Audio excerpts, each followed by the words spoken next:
I'm back. My phone rang. Okay. I'm on page 99. South Africa. Your greatest attractor is your ace. So sorry, to pick up again, I'm just like jumping in. We're on magnetic connection. We're on page 99 and your greatest attractor halfway down the page. Your greatest attractor is your ace, your artistic connected expression. Your internal magnet is your heart. After you've activated your creative genius, it shines through every expression. The light of your creative fire draws others and warms them to you. When others feel your loving warmth, they'll invite their friends to be part of the vibe. It's all about creating an experience or environment that feels good to be part of. When you create a vibe, people invite their friends and your community flourishes. It doesn't matter what the platform is, from a shop to a school to a space in real life or online. Your platform is an aggregator. An aggregator is a place that links similar things together. The best part of an online platform is that you're able to attract a global audience. You break the barriers of time and space and your growth is exponential.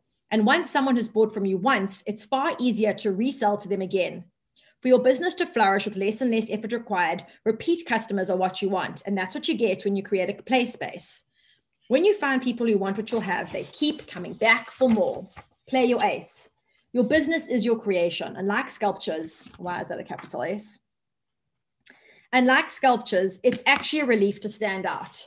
Michelangelo's David was always inside the block of marble. He just had to chisel away and craft it to reveal what was always inside. It took time, dedication to the process, and commitment to his craft. It's said that the difference between a great versus a good painting is 5 brushstrokes, and they're usually the boldest choices.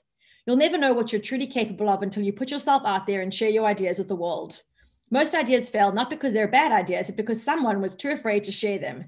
But usually it's not the fear of failure that stops us so much as it is the fear of success. Maybe you're just not ready for virtual coffee with Oprah or live Zooms with Ellen yet. Every time you choose distraction instead of creative choice, you step back into the sidelines of your life. You're born as the main character of your life, but sometimes it's easier to pretend you're not. It's because you're afraid of success. You're comfortable with failure. That's why you keep it around. Success scares you.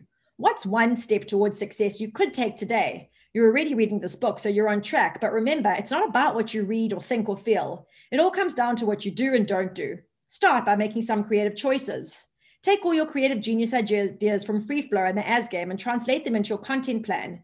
If you're not sure where to start, create a reference collection. Here's how. Create a reference collection.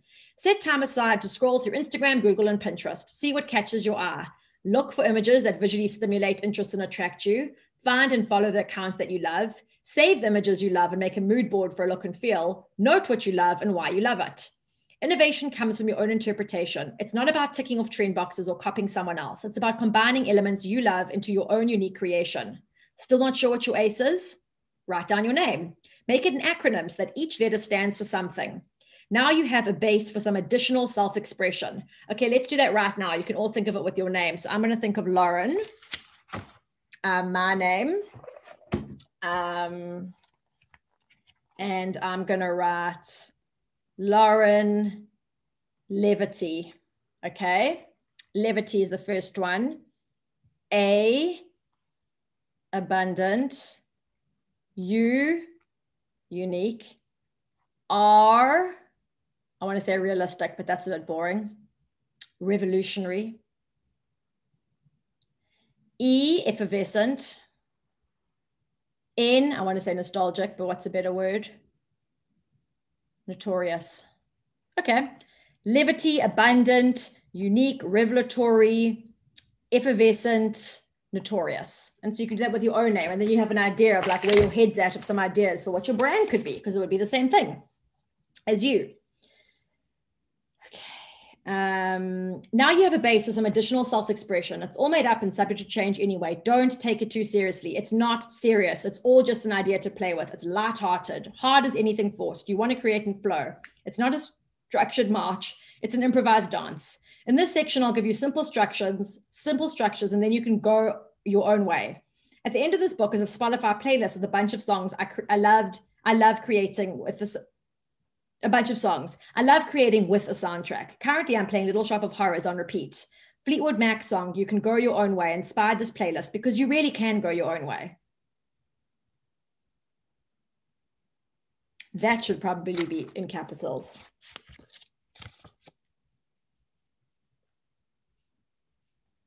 Because that's a song title. Listening to music is an excellent way to invite creativity into your life. What play is and isn't. Next, I'll unpack what play is and isn't. Play is a consensual choice. Play is attractive. Partying hard isn't play. Oh, and I did want to make sure that I added to party early on. Okay. Play is a consensual choice. Business tricksters give themselves away with the words they use. They want to control you, not play together. There's rhetoric, and once you've spotted it, you can't unsee it. And I want to add a tag here.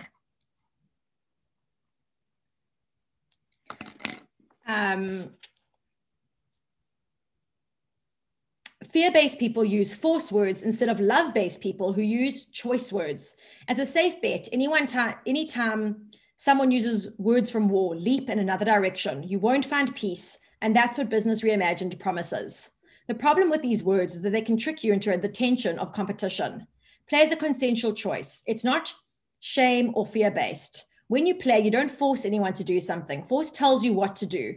People who lead with force use words like attack, crush, conquer, smash, demolish, dominate, defeat. Choice tells you why you'd want to do something. People who lead with choice use words like get, give, grow, create, succeed, thrive. What's a good word that I can use for attack? I'm going to use embrace.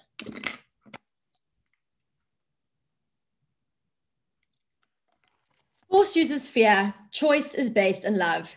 Fear comes from a scarcity mindset that there isn't enough to go around. Choice comes from an abundant mindset that there is enough for everyone. You're not in business to land yourself a big fish. So you're not hooking. So you're not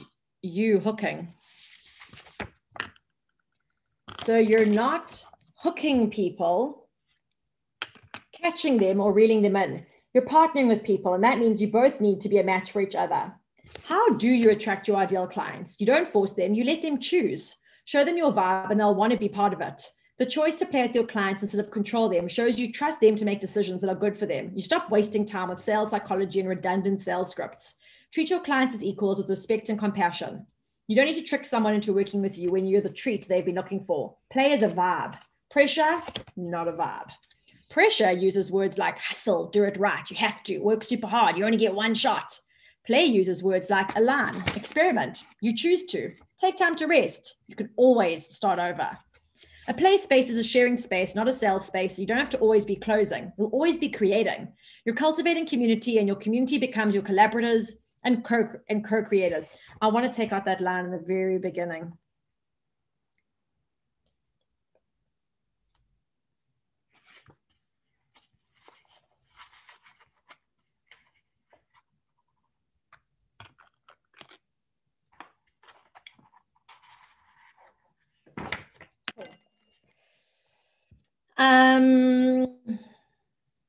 Woodwork terms are unnecessary. I'm on page 104. Woodwork terms are unnecessary. You're not hammering it out or nailing it. You're a creator, not a carpenter. The truth is only brutal for lies. Truth is an exhalation. It's not brutal.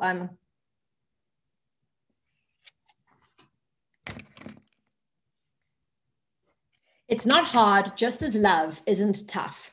Words get twisted by tricksters to make the obvious seem murky. Feel into a word and see if it feels restrictive. The truth isn't complex. It is what it is, and it's obvious. You remember it. Play is attractive. Attract your audience so they line up to work with you because they know you're the best thing that's never happened to them yet. Attract your clients without approaching or self-promoting. Trust your future clients to make the choice that's best for them and let them choose you. Don't reek of perky desperation, so common in traditional sales. Here's an example of perky desperation. I posted on a Facebook group, I'm looking for a life coach. The comments flooded in. Only one of these 146 comments said, I am a life coach. The rest were perky desperation bombs, friend requests, voice notes, long DMs, personal transformation testimonies,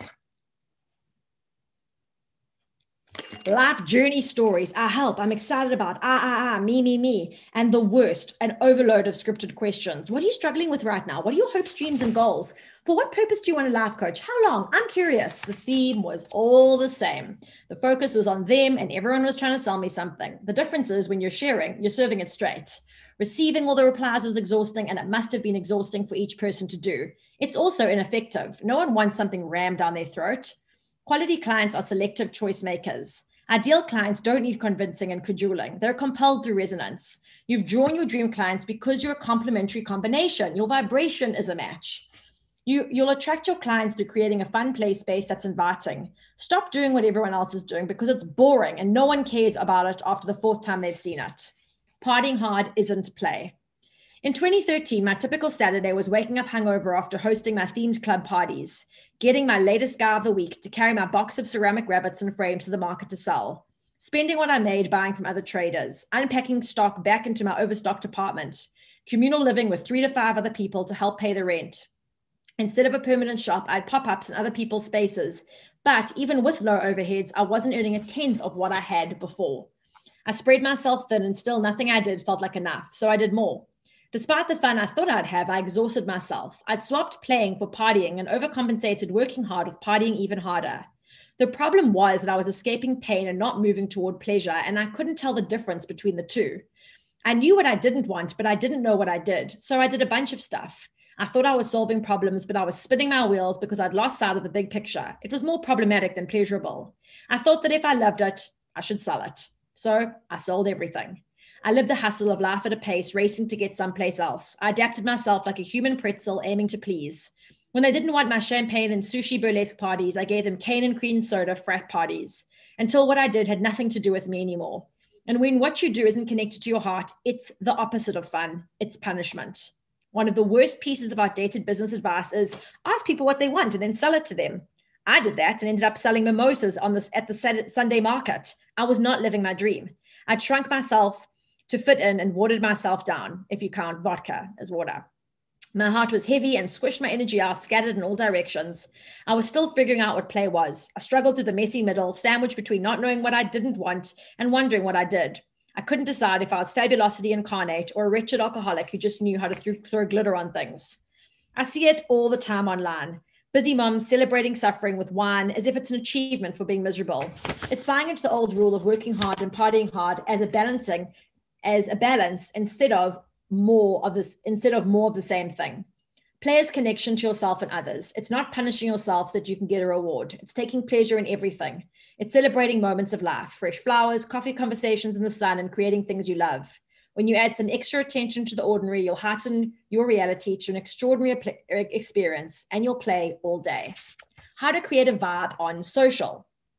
A vibe is an emotional state or atmosphere from you that's felt by others. When someone vibes with you, they'll want to be in it with you.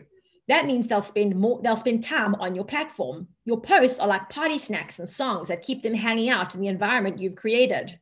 Traditional posting is about knowing, liking, and trusting. And while you want to be a credible and reliable source, Business Reimagined gives you more than that. You'll shine as a beacon of experience, strength, and hope so that you can inspire your clients to take action. When you're positioned as the light, you'll guide the way. Before you've even spoken to new clients, they've had the opportunity to get to know you through all that you've shared. Here's the thing. You're not just the secret ingredient of your business. You aren't just the maker of your irresistible offers. You aren't just your first customer. You're the combination, the sum of all the parts, the whole shebang. That means you're the environment and the experience. Each sale is the sum of all you've showed and shared. So every post on every platform positions you as either the place to be or not to be. When you're positioned as the place to be, your audience will invite their friends to your space.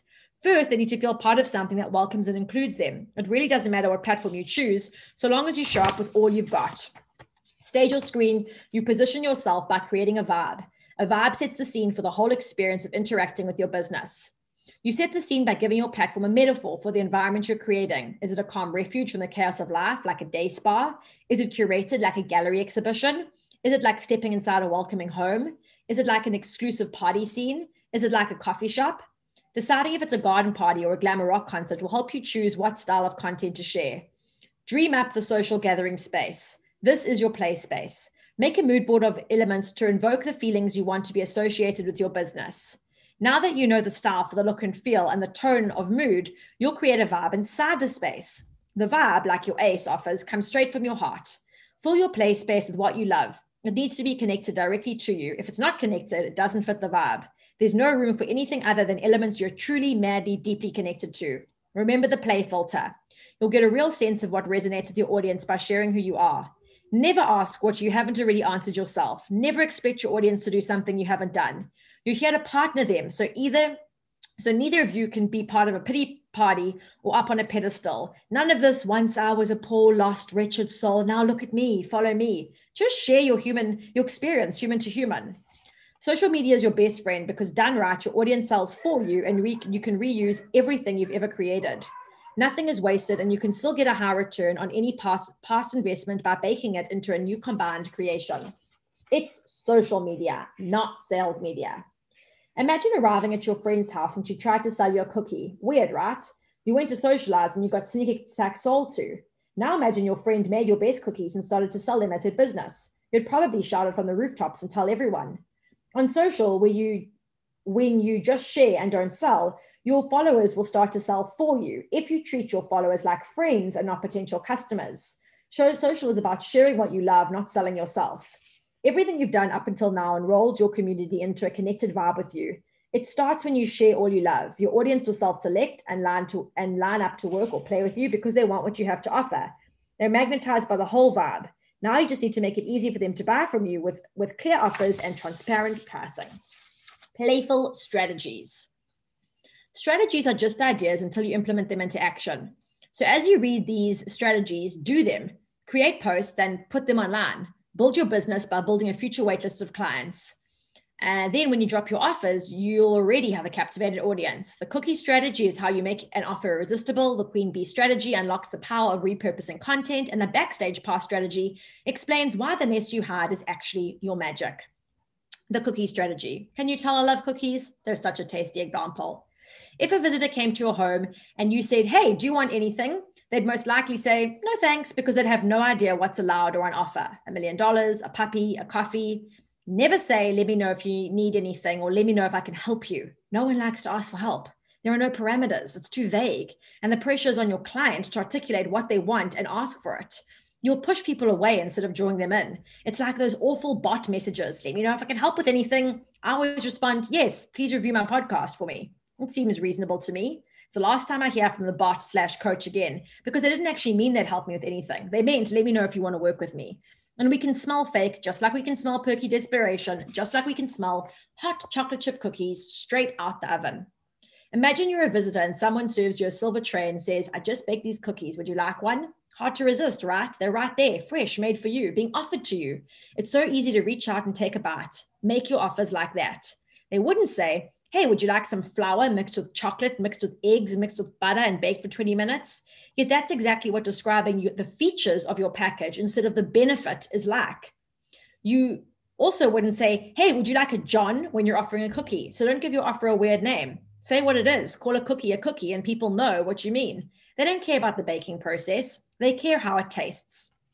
And remember, someone's gluten intolerance or diet doesn't mean your cookie isn't delicious. It just means it's not for everyone, because not everyone wants a cookie. Your job is to bake and serve. The right people will love your cookies. And when you offer them one of your cakes, they'll be rooting for it. The best way to sell is to offer the right thing at the right time to satisfy hunger someone already has. It's never convincing them that they need it. Trust their desires. Create the environment they want to be in, and then serve them something delicious. The biggest reason people don't buy from you is that they don't know they can. It's not easy for them. So make it easy for someone to buy from you with clear, direct, and exact offers. What do you claim you do? What's the result it gets? What's the benefit someone gets from the result? Don't make them figure it out. Tell them how, why, when, and what happens next.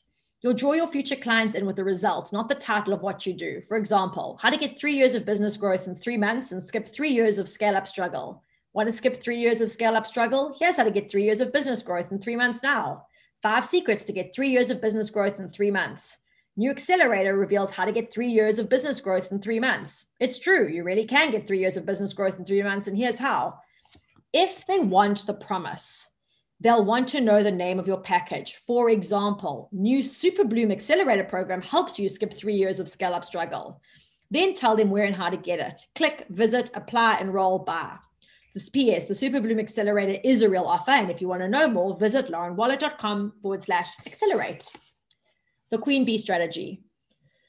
Your content works for you 24/7, even when you're sleeping. Your content pieces are the worker bees to your honey hive. You're the queen bee sitting sweetly in the money, honey. The best part about a content strategy is that you get to reuse your content again and again, and its value increases over time. Nothing you've created is ever lost. Every failure gets reframed into something that serves you at a later date. Platforms come and go. One day, Instagram deleted my entire business account. I had 12,000 followers and it was gone in a flash. But as the creator of my content, I have all my content. I can reuse it across platforms. If your strategy is about influence through follower count, losing your Instagram would have devastating consequences. But as a content creator, it doesn't matter. You're not a one-hit wonder. You can rebuild. Based on your content genius, I've compiled some quick win strategies to implement. Plus, I'll give you specific tech tools to suit you. Take the quiz here, laurenwallet.com/quiz. Sorry, guys. I think this just died. Yeah. Let's just continue here. But as a content creator, it doesn't matter. You're not a one-hit wonder. You can rebuild.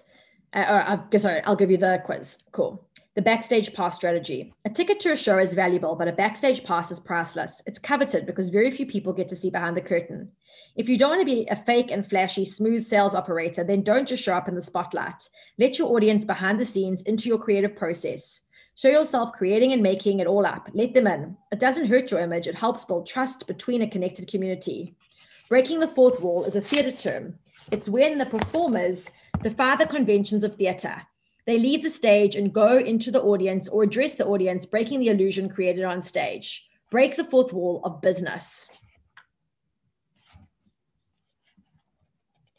You're not knowing, still figuring it out, making it up as you go along. All your mess is your magic. Show yourself working it out. Show to sell. Here's how it works. When you share what you do, you're selling without selling. Asking which book cover should I choose tells your audience you're writing a book without telling them you're writing a book. Show them 10 covers and you just sold to them 10 times without annoyingly telling them 10 times. You're not so subtle figuring it out as sales genius. You let them in on it rather than announcing like a circus ringleader. When you share your ideas as you make them up, you'll get direct feedback through conversations. I'm making candles. What do you prefer? Do you like this label or this one? How about a coffee candle? You don't have to be the all-knowing expert who has it all figured out. Share your process and your audience will be lining up to buy before it's even ready for sale. They're invested because they've been part of your process. And I'm going to end here on Money Honey because I want to get into that before we get to the last part. And I will be able to hopefully finish this by today or tomorrow. So thank you for tuning in and get this online. Bye.